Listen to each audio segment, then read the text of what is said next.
you decided to do what you wanted to do, that does not align with me, that does not serve me, I cannot fix you. I don't want to fix you. We need to talk. We need to talk. First and foremost, I want to say thank you. I want to take a moment to say thank you for God's protection. Thank you for God's redirection. Thank you for God's rescue. Because although God is a big part of my life in terms of my belief, my faith, feeling it, understanding that I was put here for a purpose, not for to do nothing else. I really believe us as individuals and stuff, we're placed here to fulfill a purpose. That is my purpose, is to figure out what the purpose is and fulfill it. Okay? And if you don't believe, you don't believe. I'm not. That's your business. I can only talk about how God moves in my life. And so we need to talk, because I allowed someone to talk me out of my position almost. I allowed someone else's lack of purpose to take me off of my path. I allowed somebody else's whatever they had going on distract me to the point where I felt like, oh my gosh, I'm not going to be able to really function with you. I'm not going to really be able to have a relationship with you. You cannot lead me anywhere if you don't have a purpose and you are lost. And so I put a little bit more energy into that, and my stuff got all funky, and I got off track. So yeah, we're going to talk about closure. I realized that closure is stupid. We're going to talk about closure. We're going to talk about where it kind of stemmed from, my experience with it. And then we just going to close it out with some good old lessons, things that are applicable and things like that. Is she on? She's on. Da-da-da-da. Hi guys! Girlies or whatever you identify as.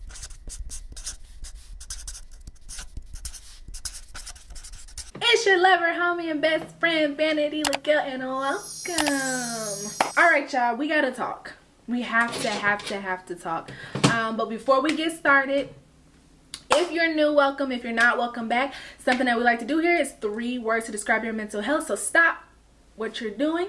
Give me 3 words to describe your mental health. Comment below.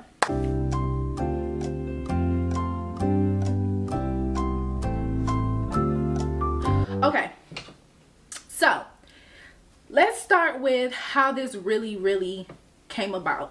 So this came about because I was in a relationship and I was having a hard time accepting what it was. Like, they were back and forth, I was back and forth, in and out, all that good stuff. And then just knowing that it was over, it's thunderstorming. Knowing that it was over, but still feeling like, or telling myself, oh my gosh, I need that closure. I need that closure. Listen, closure is not something I believe in. Prior to the last relationship I was in, which give or take almost a year ago, I was not a believer in closure. I'm still not, especially when it comes to healing where you've been hurt at. You know what I'm saying? And by that, I just mean going back to the source of, hey, you disrespected me, violated me, this and that. Now I need you to fix that. I need you to heal me after you hurt me. And I've always believed that that was nonsense. I think it's extremely unnecessary. I think it's stupid. I think that you're not protecting your heart. And you must protect your heart, because everything that you do flows from it. So stop breaking your own heart, right? I always had that mindset. And then I got into a relationship, and I was having, because I like to decode things. I'm never above having a conversation or being wrong or gaining new information. That's how I am. I'm not opposed to it. So I had a conversation with the person, and they pretty much told me, or was trying to tell me, that I can't say closure is stupid. That is my belief. Excuse me calling it stupid, but they were like, because some people need that. And I'm like, but why? You know what I'm saying? It's not necessary. You know what I'm saying? And so, because I trusted the person to a certain extent, so I started to believe that. I started to believe, yeah, maybe we do need closure. Maybe that's it. So when the breakdown of the situation started to happen, and things would happen, it always became, why would you do this and why would you do that, instead of just accepting when somebody mistreats you, disrespect you, or anything like that. That's all the closure that you need. What more closure do you need? I just feel like in certain instances like that, the closure is the act. The closure is the person's action. That's all the closure that you need. Why do you need to go back and ask the person, hey, why'd you cheat on me? Hey, why'd you betray me? Hey, why'd you do this? I find that closure is an excuse to not fully close the door. I find that closure is just a way for you not to have to deal with it, heal and deal, grow, and move on. Because I had an ex that would come back to me over and over, years and years, always asking me essentially the same thing, and I would always give the same answer, and they would always say closure, closure, closure. And I had to let them know at one point, like, listen, I understand that you're hurt, I understand that you feel how you feel, but your closure is, one, I already explained everything to you, and you're trying to get a different answer. You're not accepting it. You're just not accepting stuff for what it is. So it's like, oh, well, I need closure. In order for me to move on, I need closure from you. No, that's not how you should live your life. You know what I'm saying? So I ended up seeing certain red flag signs, all that stuff. And, and so instead of listening to myself, threw a little bit of the common sense out the window, because it's right there. It's right there in my face. I don't need closure. It's right there in my face. So I threw that out. And so I found myself trying to get closure about blatant disrespect, blatant betrayal, blatant just stuff that was so obvious and blatant, because it's like, maybe you're going to say something that's going to go against my common sense. Because honestly, that's what it is. It's, I want you, something that I already know, that you already know. Maybe it's going to be something that you can say to me, so then I can turn around and be like, well, you said this, so, or whatever. Closure is just, it's stupid. It's stupid. Because when I find myself doing it, like, oh, I need closure, this and that, it does nothing but messes up your self-esteem. It causes you not to trust yourself, and especially as a woman, your intuition, you're throwing your common sense out the window, all that kind of stuff. So closure is extremely, to me, closure is extremely, extremely unnecessary. How do you heal where you were hurt at? How do you do that? And then it's certain things where it's like, we're human, so it's like you have to be able to stand on your stuff. You feel me? Like no harm, no foul. And I think we have to also understand that humans are humans, and we internalize so much sometimes, or people internalize so much sometimes of what other people are doing. You know what I'm saying? And by that, I just mean that you're so wrapped up in, oh, it must be me. Oh, that disrespect must be me. Or why me? Why me? Why would you do this to me? This and that. And I feel like you just got to accept it. Like, hey, that's what you chose to do. And don't internalize it. That's what you chose. Because we know certain things. We know when you poked a bear and you got a reaction out of somebody, versus you not provoking anybody, versus somebody just not being a person of good moral character, integrity, somebody's lying to you and stuff, and you're trying to figure out why. That's a part of their character. That's who they are. That's what they wanted to do. And you have to accept that. And we have to stop trying to fix people. We have to stop trying to transform people. That's not our job. That's between them and their God. That's between them and God, however you want to put it. It's not your job as a human being to be running around trying to figure out why somebody mistreated you, other than maybe you trying to figure out what boundaries you need to set, or what can you do in the future to avoid those situations. But with that being said, you going to somebody that hurt you or whatever, or it's an obvious sign, obvious red flag, they're not there to help. They're not going to be there to help you. You have to do that work on your own. With that experience of me trying to figure out, well, why you do this, why you do that, and all this stuff, and it causes confusion mentally, and you're not supposed to be confused. You know what I'm saying? So it causes a lot of confusion. Your closure needs to be the person's actions. If you removed yourself from a situation or whatever, understand that you need to know how to strengthen your discernment. You need to learn how to trust yourself. Use your common sense and understand that the closure is in the person's actions, not going back to the source of the pain or source of the betrayal, whatever you want to call it, and saying, no, you owe me closure. You give me closure. You, the person that didn't care enough to not harm me, or you who didn't care enough to protect me and or whatever, or you who didn't care enough to respect me, I need you to now tell me why, so that I can feel better, so that I can move on, so now I can heal. If we don't sit around and wait for people if we sit around and wait for the very people that hurt us, or situations that didn't turn out right, to be also the thing that uplifts us, you're never gonna move on. So take some accountability there. You can do some self-work and say, how'd you get into the situation, or maybe you were the problem in some way or something like that. But closure a lot of times is extremely unnecessary, especially when it comes to unhealthy and toxic relationships. You do not need to go back to your toxic ex and ask them for closure. Let it go. Go talk to God. Go talk to a therapist. Get some self-esteem about yourself. Go work on yourself. Go focus on something else. Because it's something you can be focusing on. Figure out your purpose. Okay? Strengthen that spiritual relationship. Go start you a business or something.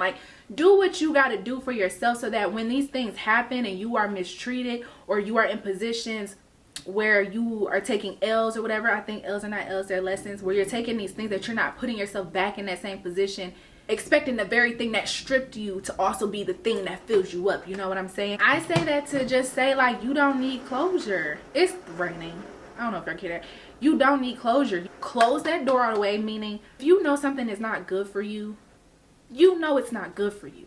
You can feel it. It'll show. The crazy thing that I understood was, even if I'm not as focused on my purpose and stuff as I'm supposed to be, I always have a relationship with God. So God will start to tell me, if I'm just cutting off all common sense, I'm just acting dumb as a doorknob, God will start to make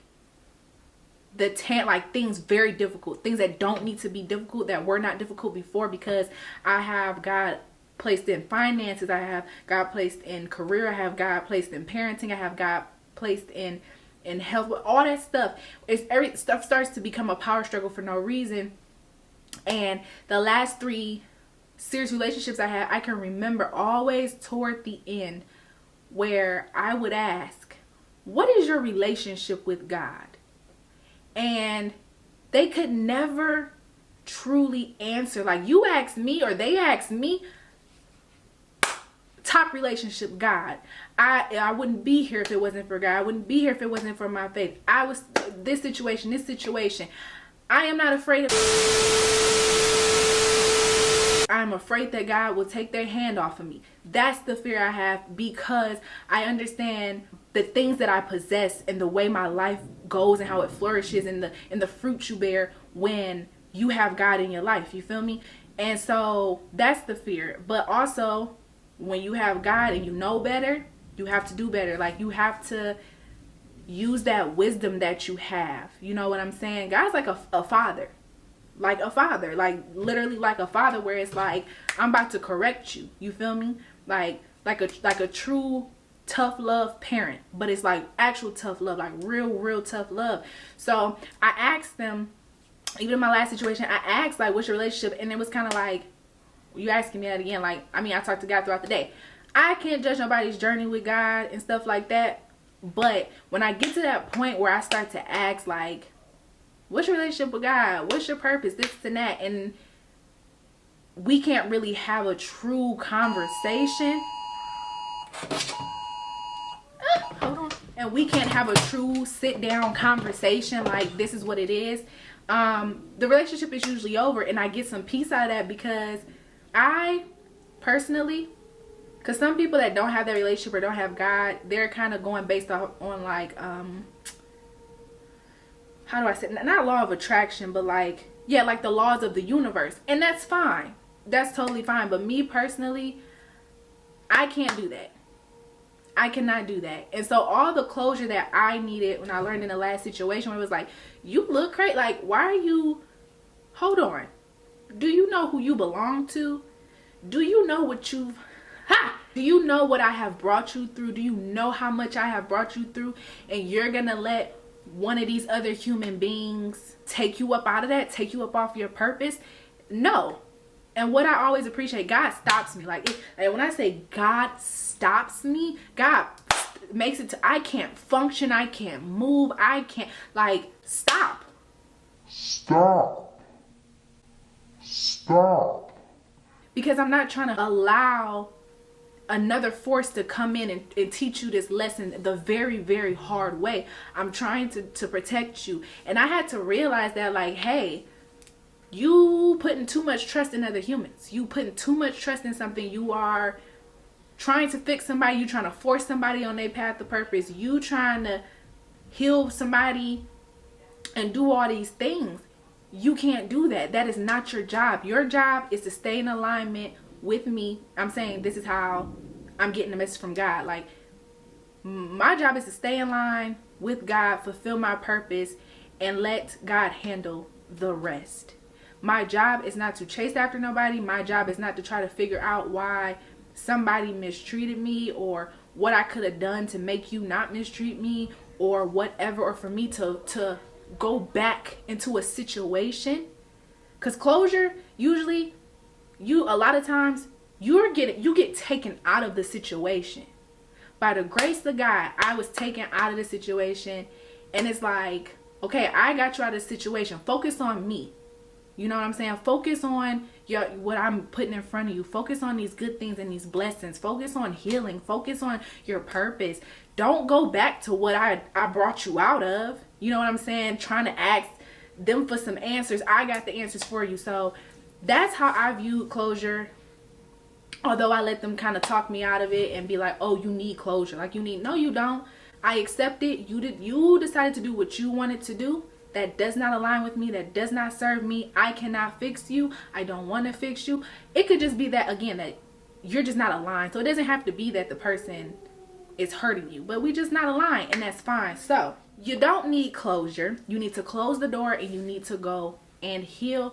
Let things be what it is. It was just something that was really, really, really, really on me, because I feel like we put so much faith, so much trust into a person. So when they betray you or do something to you, or you feel betrayed, or they do something that clearly shows you like, this is not God is not in this. This is not something you need to deal with. This is not leading to your purpose, that we try to cling on to it and we want to know why and stuff. And again, to each their own, but I just think that a lot of times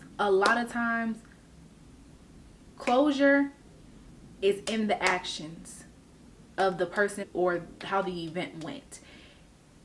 And we're so focused on, well, but why it happened? Why this and that? And no, it shouldn't have happened to me. And this and that, and this and that, and this and that. And I feel like it's extremely unnecessary. So what I learned was like, stop putting all your trust in this person. You know what I'm saying? You wouldn't be heartbroken. Give your heart. For me, it's me. My heart being always aligned with God, not basing my worth and my value on another person. Not trying to force another person to be integral and respectful, and taking things for what they are, and realizing, oh, it's time for me to close the door. Oh, the disrespect was all the closure I needed. The mistreatment was all the closure I needed. You not having a purpose, you being lost, not knowing where you're going, where you're heading, not being clear on the relationship you have with God, not even being able to vocalize it. That's all the closure I need, my love. See you later. Get somebody else to do it. So I really wanted to share that again because it was on my spirit. I just had to get it out, because it's like it'll be the smallest tweaks that you can make, and you have to be ready for it though. You have to trust that God got you. You have to trust that God's got you, man, and not worry about why this other human being, who is a flawed human being, who may not know their worth, who might be struggling figuring out their purpose, who may not be fulfilled in life, who might have childhood trauma, who just has things going on, that it's not up to you to fix them. It's not up to you to measure yourself by someone else's behavior, standards, or views. You wasn't put here for that. You were not put here for that. Okay? You weren't. I'm sorry. You were not put here to be the person that accepts a bunch of BS and be healing, be transforming people like Jesus. That's not what you were placed here for. That's not what I believe. I believe that we are placed here with a purpose, but it's up to you. It's up to you to figure out what that purpose is. It's up to you to be able to make the proper sacrifices so that down the line, you're not filled with regret and doing stuff that you have no business doing. Keep a self-respect about yourself. Build you a relationship with God, however that looks. Or maybe you build a relationship with your higher self or your internal universe, however y'all want to put it. But over here, the number one relationship is with God, so then you can have an amazing relationship with yourself. Don't let these people talk you about your common sense. You know what you know. Women, don't let people talk you about that intuition. You feel me? And if you are hell-bent on humans giving you the answers, and other human beings are the source of your value, your validation, and other humans are the measure of who you are supposed to be, or who you are, stop, go heal. Don't even date, go heal. That's really all I had to say, because again, it was on my spirit. There's no outline or nothing like that. I just really had to share that small word with you guys. So go ahead and make sure you like, comment, subscribe, hit that notification bell, because YouTube be tripping sometime, and so you can get notified every single time. Most importantly, share. Until next time, bye best friends.